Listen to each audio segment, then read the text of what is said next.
Seperti yang diajarkan Yesus, kita harus rela menyangkal diri untuk mengikuti Dia. Untuk semua itu berarti kita telah menyalibkan daging yang terjadi dalam praktik saat kita terus mematikan perbuatan tubuh. Untuk semua itu berarti kita telah disalibkan bagi dunia ini.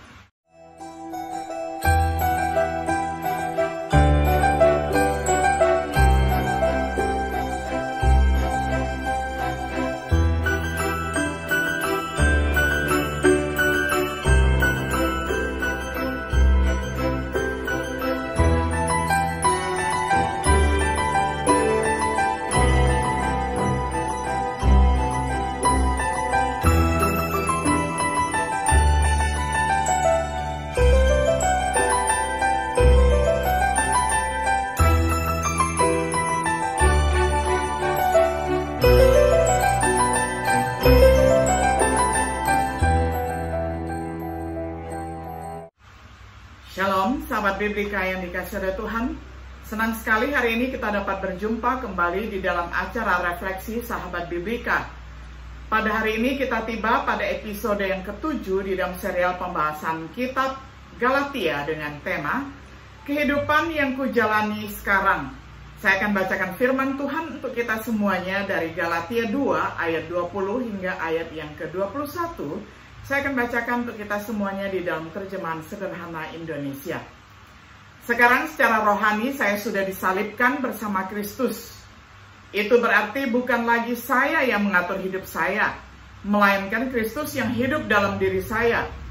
Seluruh hidup yang saya jalani dalam tubuh duniawi ini hanyalah berdasarkan keyakinan penuh kepada Anak Allah yang begitu mengasihi saya sampai rela menyerahkan dirinya untuk menebus saya. Jadi saya tidak mau berbalik meninggalkan kebaikan hati Allah yang sudah kita terima sewaktu bersatu dengan Kristus. Saya tidak mau kembali berusaha dibenarkan di hadapan Allah berdasarkan hukum Taurat. Kalau kita berpikir bahwa manusia bisa dibenarkan dengan menaati Taurat, maka percuma saja Kristus mati bagi kita. Sampai demikian jauh pembacaan firman Tuhan dari Galatia 2 ayat 20 hingga ayat yang ke-21. Sahabat Biblika yang dikasihi oleh Tuhan, banyak yang kita ketahui tentang kehidupan Kristen bergantung pada Rasul Paulus, orang yang menulis setengah dari kitab Perjanjian Baru. Tingkah laku dan sikapnya ditunjukkan di hadapan kita sebagai teladan. Tetapi prinsip apa yang mengatur kehidupan Paulus sebagai seorang Kristen? Dalam teks Galatia 2 ayat 20 hingga 21, kita menemukan Paulus mengungkapkan beberapa prinsip. Itu membimbing hidupnya sebagai murid Kristus. Saat dia berbicara tentang kehidupan yang sekarang, aku jalani dalam daging. Kehidupan seperti apa itu? Apakah kita diatur oleh prinsip yang sama? Perhatikan pertama-tama bahwa Paulus mengatakan hidupnya yang dia jalani dalam daging adalah yang pertama, kehidupan yang disalibkan bersama Kristus, ayat 20a. Bagaimana disalibkan dengan Kristus? Itu mungkin terjadi. Kita tidak bisa kembali ke masa lalu dan bergantung dengan Kristus di kayu salib.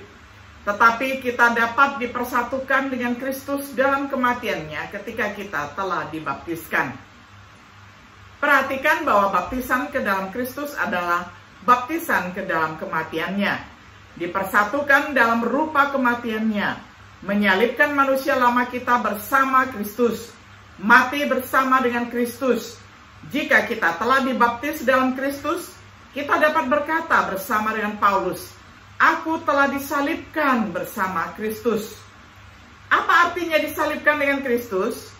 Bagi sebagian orang, itu berarti kematian menurut hukum. Galatia 2 ayat 19. Paulus menulis tentang dirinya sebagai seorang Yahudi yang pada suatu waktu berada di bawah hukum Musa. Mereka yang telah disalibkan dengan Kristus telah mati bagi hukum. Roma 7 ayat 1-6. Untuk semua itu, berarti kematian untuk diri sendiri, Galatia 2 ayat 20. Bukan lagi aku yang hidup. Seperti yang diajarkan Yesus, kita harus rela menyangkal diri untuk mengikuti Dia. Untuk semua itu berarti kita telah menyalibkan daging yang terjadi dalam praktik saat kita terus mematikan perbuatan tubuh. Untuk semua itu berarti kita telah disalibkan bagi dunia ini. Sebelum ketaatan kita kepada Kristus, kita terikat pada dasar-dasar dunia. Tapi sekarang Kristus adalah aturan dan otoritas kita dalam hidup. Segala kendali eksternal, yakni hukum dan dunia, atau internal, yakni diri dan daging, kini telah diserahkan kepada otoritas Kristus. Seseorang yang telah dibaptis ke dalam Kristus dan membiarkan Yesus menjadi otoritasnya dalam segala hal, sedang menjalani kehidupan yang disalibkan dengan Kristus. Tetapi perhatikan bahwa Paulus juga menulis kehidupan yang kujalani sekarang adalah, yang kedua, berbicara tentang kehidupan di mana Kristus tinggal di dalam saya. Ayat 20b. Bagaimana Kristus hidup di dalam saya? Hal ini mungkin seperti listrik. Saya mungkin tidak mengerti cara kerjanya, tetapi saya tahu bagaimana membuatnya bekerja. Kita diajari bagaimana memastikan bahwa Dia akan tinggal di dalam kita. Oleh Yesus sendiri, seperti Bapa selalu mengasihi aku, begitu jugalah aku selalu mengasihi kamu. Hendaklah kamu terus hidup sebagai orang yang aku kasihi. Tetaplah taat pada perintah-perintahku, dan aku akan tetap mengasihi kamu. Begitu juga Bapakku tetap mengasihiku, karena aku selalu taat pada perintah-perintahnya. Yohanes 15 ayat 9-10. Oleh murid terkasihnya Yohanes, setiap orang yang terus menaati perintah-perintah Allah akan tetap bersatu dengannya dan Allah bersatu dengan dia. Inilah buktinya bahwa Allah tetap bersatu dengan kita. Roh Kudus yang sudah Dia berikan tinggal di dalam diri kita. 1 Yohanes 3 ayat 24. Saat kita menaati perintah-perintah Kristus, kita diyakinkan bahwa Dia hidup di dalam kita. Manfaat apa saja dari hidup Kristus di dalam kita? Kasih yang indah dari Bapa dan Anak. Setiap orang yang sungguh-sungguh mengasihi aku tentu akan melakukan perintah-perintahku. Dan orang yang seperti itulah yang akan dikasihi oleh Bapakku. Aku juga akan mengasihi dia dan menyatakan diriku kepadanya. Yohanes 14 ayat 21. Ada kepenuhan sukacita. Aku sudah memberitahukan semua ini kepadamu, supaya kamu ikut merasakan sukacitaku, dan supaya sukacitamu sempurna. Yohanes 15 ayat 11. Ada kedamaian, bahkan di tengah kesengsaraan. Semua ini aku katakan kepada setiap kalian yang sudah bersatu dengan aku, supaya kamu bisa hidup dengan tenang. Di dunia ini kamu pasti menderita, tetapi kuatkanlah hatimu, karena aku sudah mengalahkan dunia ini. Yohanes 16 ayat 33. Ada harapan untuk bersama Yesus dan melihat kemuliaan-Nya. Ya Bapa, mengenai mereka yang sudah Engkau berikan kepadaku, aku ingin supaya mereka selalu bersamaku di tempat aku berada nanti. Aku meminta hal ini supaya mereka bisa melihat kemuliaan yang sudah Bapa berikan kepadaku sebelum dunia ini diciptakan. Dan memang kemuliaan itu Engkau berikan kepadaku karena Engkau sangat mengasihi aku. Yohanes 17 ayat 24. Ini hanyalah beberapa dari banyak berkat dari kehidupan di mana Kristus hidup di dalam kita. Paulus memiliki lebih banyak hal untuk dikatakan tentang kehidupan yang saya jalani sekarang. Hal yang ketiga, kita belajar kehidupan oleh iman dalam Kristus. Ayat 20c. Apa itu hidup dengan iman dalam Kristus? Kata iman menyiratkan kepercayaan. Hidup dengan iman di dalam Kristus berarti terus-menerus percaya kepada Yesus. Misalnya, untuk pengampunan dosa kita, percaya pada darahnya untuk menyucikan kita dari dosa-dosa kita, percaya kepadanya sebagai pengacara kita, percaya kepadanya sebagai pendamaian kita, misalnya, bahwa firman-Nya akan memberikan dasar yang kokoh bagi kehidupan kita. Misalnya bahwa Dia tidak akan pernah meninggalkan kita. Percaya pada Yesus bukan pada diri sendiri, bukan pada hukum Taurat, bukan pada dunia. Mengapa kita harus percaya Yesus? Karena Dia mengasihi kita, karena Dia memberikan dirinya untuk kita. Tidakkah Dia akan berbuat lebih banyak jika kita terus percaya kepadanya? Kasih seperti itu secara alami memaksa seseorang untuk menjalani kehidupan iman di dalam Dia. Apakah kasih seperti itu harus memaksa kita untuk percaya kepada Yesus, hidup oleh iman di dalam Dia? Akhirnya kehidupan yang kita jalani sekarang seharusnya, yang keempat adalah kehidupan yang tidak menyesali karunia Tuhan. Ayat 21.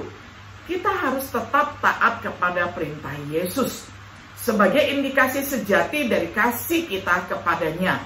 Kalau kalian mengasihi aku, kalian akan mengikuti semua perintahku. Yohanes 14 ayat 15. Sebagai indikasi yang benar bahwa kita benar-benar mengenal Dia, inilah tanda bahwa kita benar-benar mengenal Allah, yakni bila kita menaati perintah-perintahnya.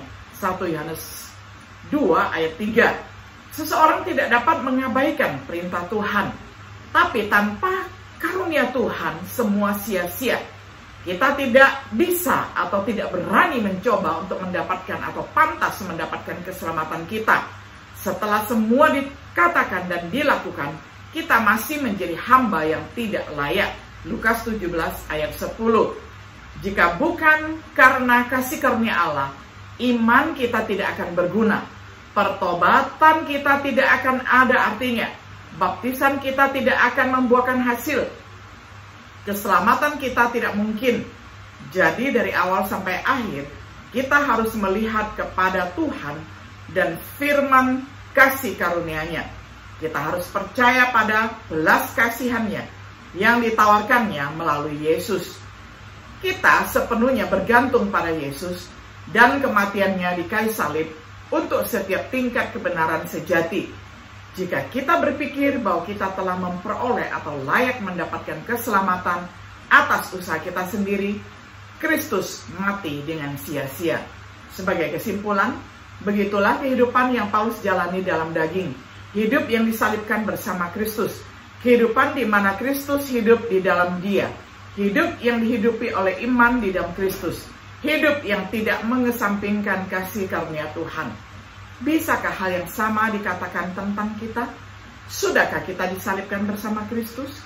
Apakah Kristus hidup di dalam kita dinyatakan dengan menaati perintah-perintahnya? Apakah Anda hidup oleh iman di dalam Kristus dengan mempercayai firman-Nya? Apakah Anda selalu percaya pada kasih karunia Tuhan, bukan pada kebaikan atau ketaatan Anda sendiri? Sahabat Biblika yang dikasihi oleh Tuhan, kiranya saya dan saudara sama-sama taat kepada Yesus Kristus, supaya kita menjalani kehidupan kita masa sekarang ini dengan penuh bertanggung jawab dan sesuai dengan firman-Nya. Kiranya Tuhan Yesus memampukan dan senantiasa menyertai dan memberkati kita selalu. Shalom.